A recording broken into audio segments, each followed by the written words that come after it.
ಇನ್ನು ಯಾವೆಲ್ಲ ಬಜೆಟ್ನಲ್ಲಿ ಯಾವೆಲ್ಲ ಯೋಜನೆಗಳು ಘೋಷಣೆ ಆಗಬಹುದು ಅನ್ನೋದನ್ನ ನೋಡೋದಾದ್ರೆ ಇಂದಿರಾ ಕ್ಯಾಂಟೀನ್ಗೆ ಹೆಚ್ಚಿನ ಅನುದಾನದ ನಿರೀಕ್ಷೆಯನ್ನ ಇಟ್ಕೊಂಡಿದ್ದಾರೆ ಬೆಂಗಳೂರಿನ ಜನತೆ.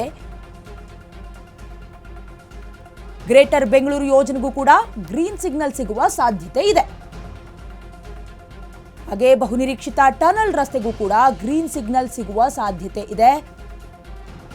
ಬಿಬಿಎಂಪಿ ವ್ಯಾಪ್ತಿಯಲ್ಲಿ ಹೊಸ ಶಾಲೆಗಳನ್ನ ನಿರ್ಮಿಸೋದಕ್ಕೂ ಕೂಡ ಅವಕಾಶ ನೀಡಲಾಗುತ್ತೆ ಅಂತ ನಿರೀಕ್ಷೆ ಇದೆ.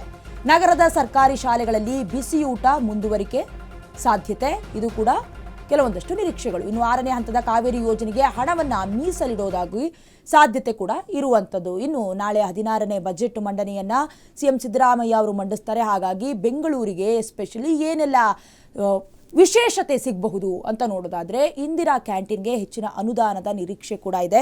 ಮುಂದುವರೆದು ಈಗ ನಗರದ ಕೆರೆಗಳ ಅಭಿವೃದ್ಧಿಗೂ ಕೂಡ ಹೆಚ್ಚಿನ ಅನುದಾನದ ಮೀಸಲಾತಿ ಕೂಡ ಇರುತ್ತೆ. ಇನ್ನು ಬ್ರ್ಯಾಂಡ್ ಬೆಂಗಳೂರು ಅನ್ನೋದು ಮೊದಲಿನಿಂದಲೂ ಕೂಡ ಕೈ ಸರ್ಕಾರದ ಕನಸುಗಳಲ್ಲೊಂದು. ಹಾಗಾಗಿ ಬ್ರ್ಯಾಂಡ್ ಬೆಂಗಳೂರಿಗೆ ಏನು ಸಿಗಬಹುದು, ಹಾಗೆ ಬಿಬಿಎಂಪಿ ವತಿಯಿಂದಲೂ ಕೂಡ ಕೆಲವೊಂದು ಲಿಸ್ಟ್ಗಳನ್ನು ಕೂಡ ಕಳಿಸ್ಕೊಡಲಾಗಿರುತ್ತೆ. ಅದನ್ನು ಕೂಡ ಕನ್ಸಿಡರ್ ಮಾಡ್ತಾರಾ ಅಥವಾ ಹಳೆ ಯೋಜನೆಗಳನ್ನು ಕೂಡ ಮುಂದುವರಿಸ್ತಾರಾ ಅಥವಾ ಹೊಸ ಯೋಜನೆಗಳಿಗೆ ಏನಾದರೂ ಅನುಷ್ಠಾನಕ್ಕೆ ತರ್ತಾರಾ ಅನ್ನೋದು ಕೂಡ ಬೆಂಗಳೂರಿಗರ ನಿರೀಕ್ಷೆಗಳ ಪಟ್ಟಿಗಳಲ್ಲಿ ಒಂದು.